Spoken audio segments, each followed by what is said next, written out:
할렐루야. 오늘도 주님과 동행하는 하루가 되시기를 축복합니다.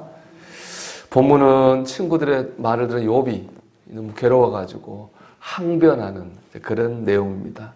본문을 보면 욥의 괴로움을 드러내는 두 개의 표현이 있습니다. 첫 번째는 2절에 나오는 집부숙입니다. 2절을 보면 이렇게 되어 있습니다. 너희가 내 마음을 괴롭히며 말로 나를 짓부수기를 어느 때까지 하겠느냐 이렇게 말합니다.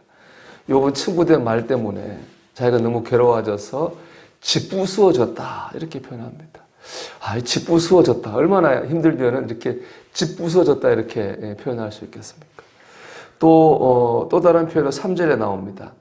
너희가 10번이나 나를 학대하고도 부끄러워 아니하는구나 이렇게 되어 있습니다. 욥은 친구들이 자신을 10번이나 학대했다고 그럽니다.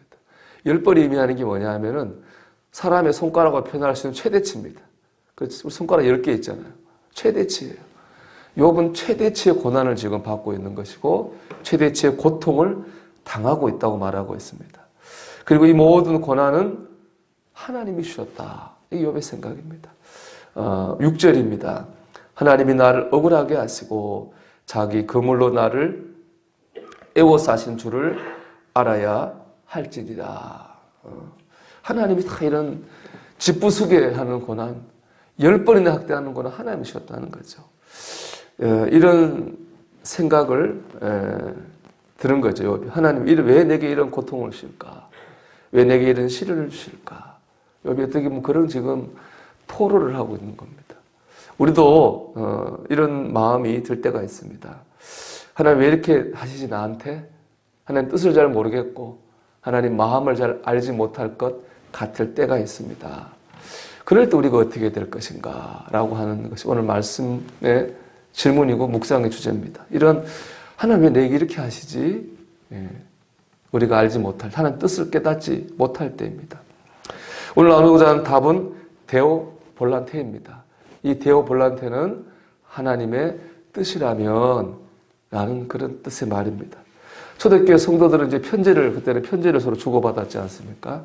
편지 제일 끝에 DV라고 하는 약자를 꼭 썼다고 합니다. DV는 뭐냐? 바로 데오 볼란테라는 말의 약자입니다. 즉 하나님의 뜻이라면이라는 말을 항상 하면서 마무리를 지은 것입니다. 모든 상황, 그들이 당하고 있는 모든 상황을 쭉 쓰지만 마지막은 하나님의 뜻이라면 이라는 말로 마무리를 지었다는 것이죠. 역사적으로 고난으로 하면은 초대교회 성도들만큼 고난을 많이 받은 성도들이 없습니다. 한 예로 악한 황제 네로 황제가 로마가 불타는 거 보고 싶어가지고 일부러 불을 질렀지 않습니까? 근데 그 불이 너무 커져가지고 대화재가 일어났습니다. 수많은 사람이 불에 타서 죽고 집이 불에 타 없어졌습니다. 로마 사람들은 자기 집이 없어지고 가족이 죽으니까 화가 막 분노가 났어요. 그 모습은 네로 황제가 겁이 났습니다. 그래서 그 모든 책임을 다 그리스도인들에게 뒤집어 씌웠어요. 그리스도인들이 불질렀다는 거죠. 그때부터 그리스도인들은 나쁜 몹쓸 족속이 됐어요. 그래서 사람들에게 학대를 받고 학살을 당하고 예수 믿는다는 죄 때문에 불에 타서 죽고 감옥에 갇히고 그런 고난을 많이 받았습니다. 그런 상황에서 서로 편지를 주고받는 거죠. 그런 상황을 다 쓰는 거죠. 하지만 마지막은 뭘로 썼느냐? 데오 볼란테. 그럼에도 불구하고 하나님의 뜻이라면 이라는 말로 마무리를 했습니다. 바로 이 믿음이 결국에 로마를 기독교의 중심지로 변화시킨 겁니다. 하나님의 뜻이라면. 우리가 하나님의 뜻은 어느 날 신통한 무슨 투시의 연사라든지 분별의 연사 때문에 하나님의 뜻을 알게 되는 것이 아닙니다. 하나님의 뜻은 하나님과의 깊은 관계 속에서 깨달아집니다. 우리가 하나님의 뜻이라면이라는 말처럼 어렵고 힘들지만은 하나님을 깊이 신뢰하고 나아갈 때 우리 하나님의 뜻을 깨닫게 됩니다.